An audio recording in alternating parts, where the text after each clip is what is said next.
Hello, I'm Oliver Colling, and this is my 70s TV childhood.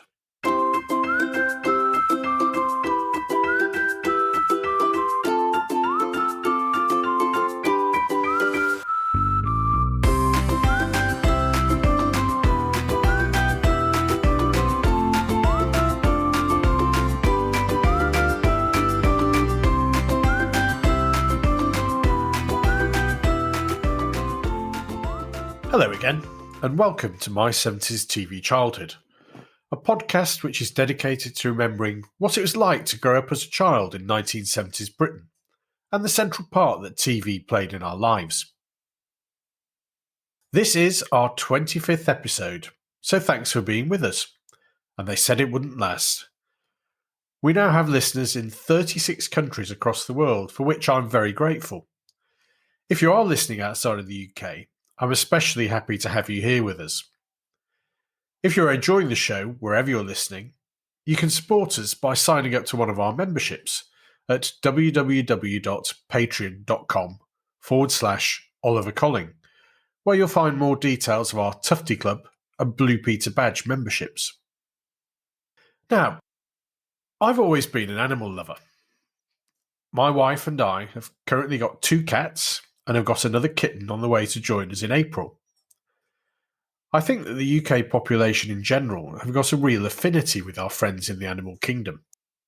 And it's no coincidence that we've got the highest rates of pet ownership in the world. Our pets are our friends, provide companionship, give us someone to talk to, and usually they repay our love with affection of their own. Apart from a brief period in my late teens and early 20s, I've always had animals in my life, and that's equally true as when I was growing up as a small child in the 1970s. As regular listeners will know, I started my life in Padgate, which was then a small village on the outskirts of Warrington, where my father was the local vicar.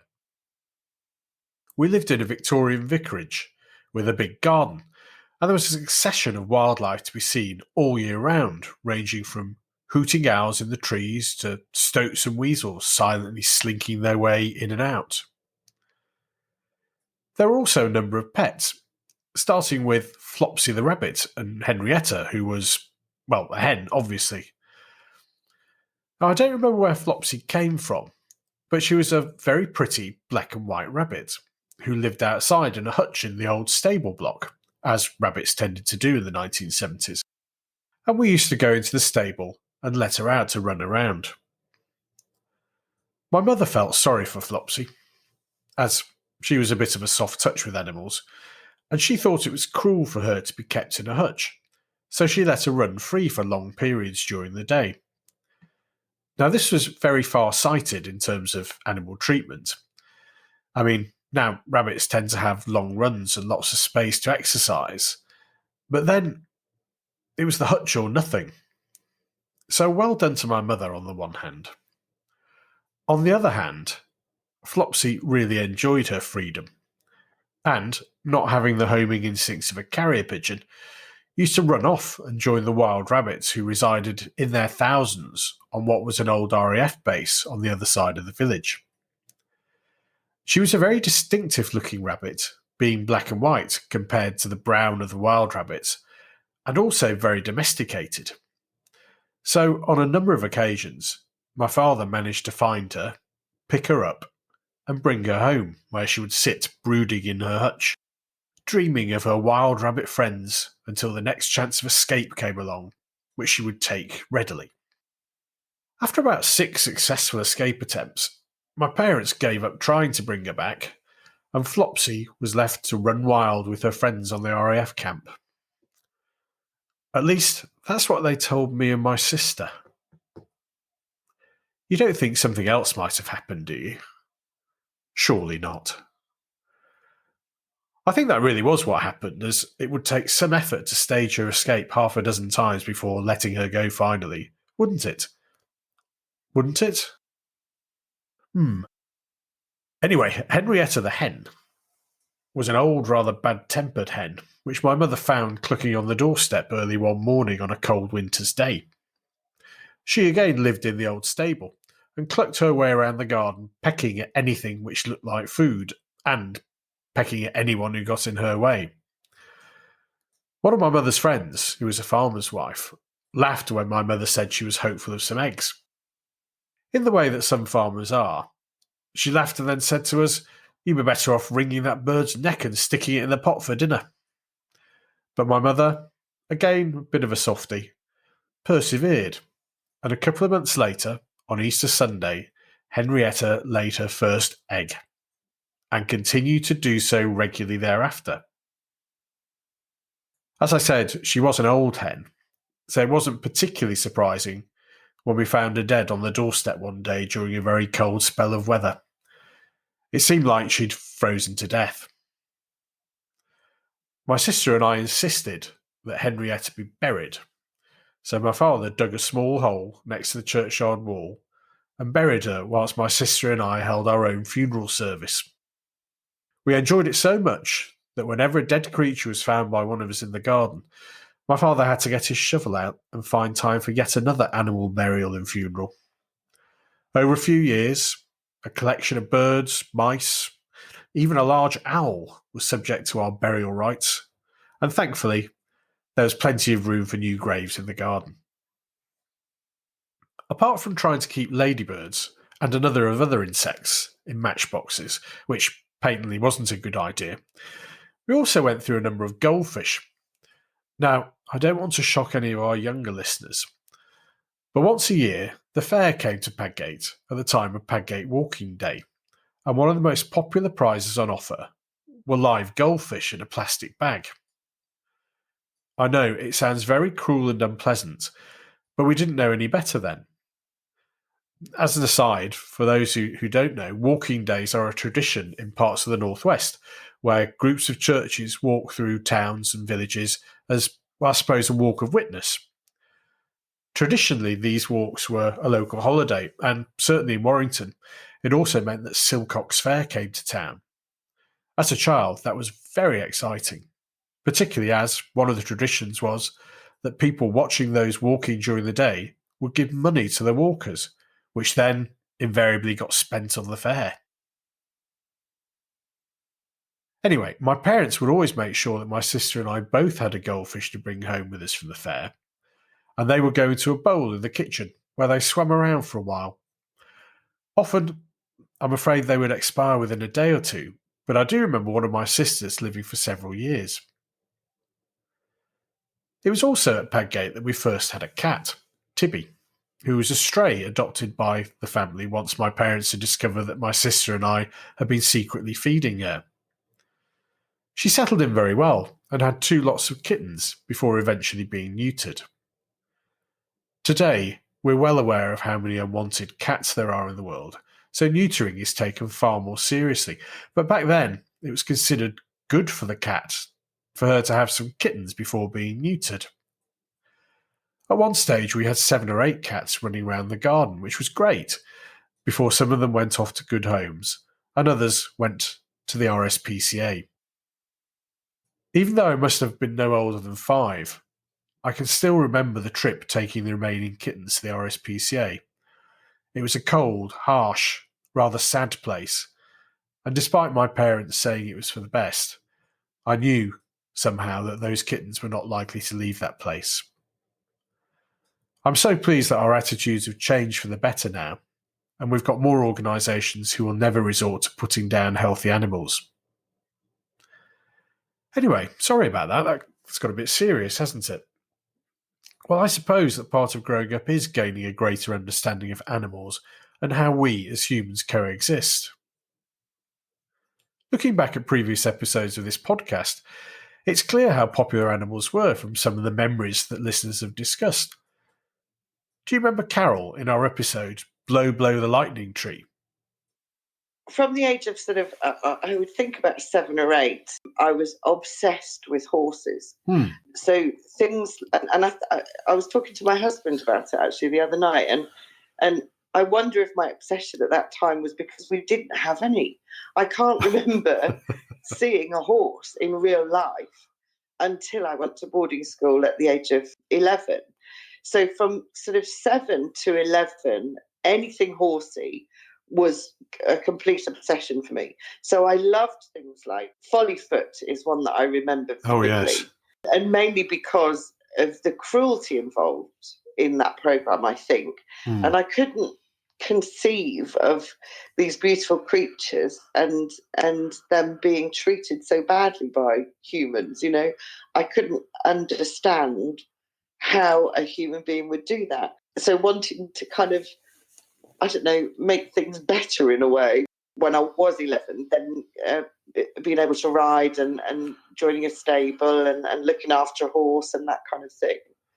And the other key thing was Black Beauty for me, because it was, again, I'm sure iconic for a lot of people of our age. You know, that theme tune was so exciting. You know, when you heard that, I can remember the hairs on the back of my neck standing up, you know, that this beautiful horse in the opening scene just galloping through fields. And so they were my obsessions. Horses, definitely. Horses also featured when listener Ross remembered one of his favourite TV theme tunes. The White Horses was very similar as well. And I was very captured by the theme music, as I think many people were. Many people can recite, you know, the theme tune. Oh, that's lovely, lovely memories. And the theme tune to White Horses, I remember that very well. La, la, la, la, la, da, da, da, da. Dee, dee, dee. I've no idea what happened in any of the episodes. No, I know none of the storylines. I can picture the girl and her uncle who ran the stud farm. I did pull out the lyrics though to White Horses. If you want to hear those, because these will take you back. Absolutely. And you'll hear the theme tune in your head as I'm saying them. Hopefully, on white horses, let me ride away to my world of dreams so far away. Let me run to the sun. So when I can only see the grey of a sad and very lonely day, that's when I softly sigh. On white horses, snowy white horses, let me ride away. It's great. Oh, that's brilliant. Ross also had very fond memories of a boy and his dog, Belle and Sebastian. Belle was a big fluffy white dog as well, which I remember from my time in my parents' living room. We had this really fluffy white, probably in the 70s, polyester type fake fur rug. And so every time I saw Belle appearing on the screen, I would kind of like jump on the rug and it would like be giving Belle a good hug, you know. So there was that immediate visceral connection with the. Oh, that's a lovely memory. A lovely memory. And on a smaller scale, our listener George remembered a very talented group of animal performers. And another early one that I really liked was Tales from the Riverbank. Tales from the River. Now, what I only vaguely remember that. Was that the one where they had live animals? Yeah, they had I think they had a rat and a hamster, and God knows how they got them to stay in the boats they had in, but they had them like zipping up and down some waterway. That's right. Having larks, and I remember liking that quite a lot. Yeah, that was charming. I do remember that. I do remember that now you've mentioned it. Tales from the Riverbank was narrated by Johnny Morris, a man who holds a special place in many of our listeners' memories. His narration brought the tales of Hammy the hamster, Roderick the rat, and GP the guinea pig to life in a charming and engaging way. Once again, it looks very odd to us today that a children's programme was filmed using real live animals, but it was made a long time ago, and I'm sure we've learned much more about how to treat animals better in the meantime. And part of that education is down to Johnny Morris himself.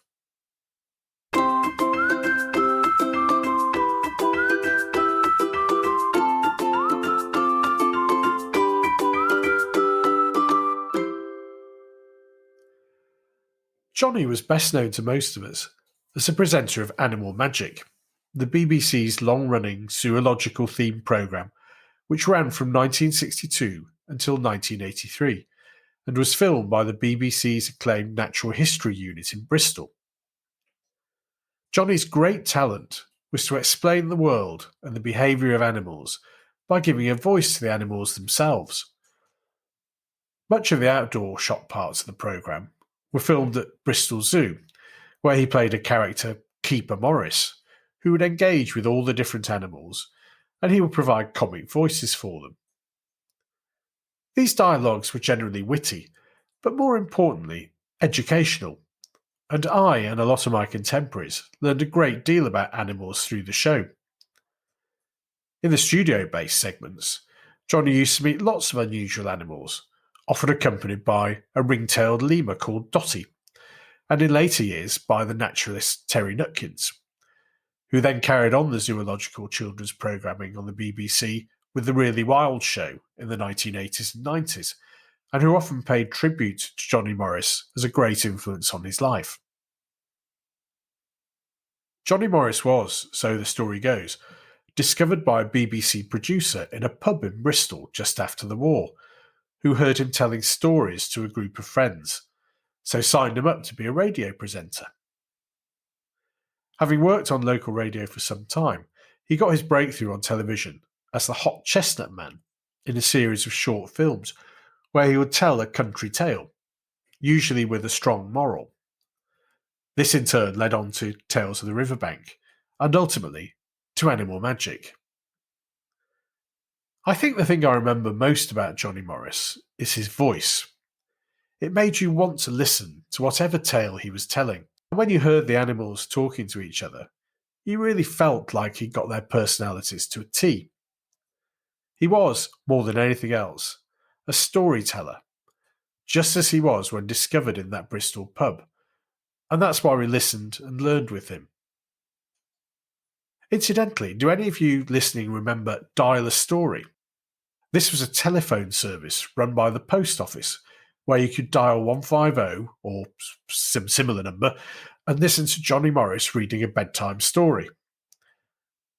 Oh, I can already see some of our younger listeners don't believe that this service existed. Well, it did, as did another service called Dial a Disc, where, believe it or not, you could dial a number and listen to a particular single from the charts. Oh, you don't believe that either? Well, never mind.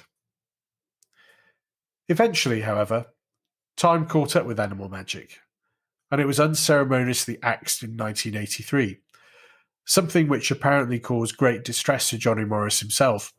The powers that be high up in the BBC decided that the anthropomorphic nature of Animal Magic was anachronistic, and that 80s kids wouldn't relate to an old bloke giving animals silly voices, and that somehow it was demeaning to animals. I think it was anything but that. And for me and many others of my generation, Johnny Morris introduced us to all kinds of interesting animals and greatly advanced our understanding of the animal world. To make matters worse, BBC managers destroyed almost all of the archive editions of Animal Magic on the grounds that no one would be interested in such an outdated and irreverent approach to natural history programming. Johnny Morris died in 1999 at the age of 82, but I'm sure that wherever he is now, he will have had a little smile when his theme tune was used to introduce the satirical programme W1A, which lampooned just the sort of smug, superior, patronising and wrong-headed attitudes held by senior BBC staff, which ultimately did for Animal Magic.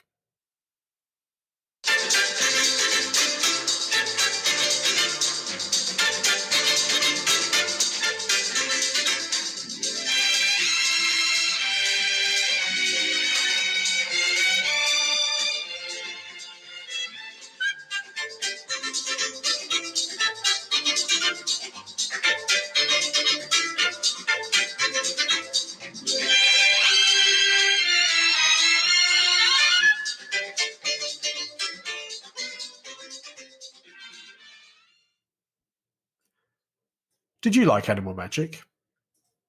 And what pets did you have when you were growing up? Let me know by joining in the conversation on our blog, www.my70stvchildhood.com, tweet at 70stvchildhood, or email me, oliver@my70stvchildhood.com. I should have said earlier, but I'm recording this episode with a large black and white cat sleeping at my feet, so my experience of animals continues to be a positive one, as I hope yours is too. That's all for now.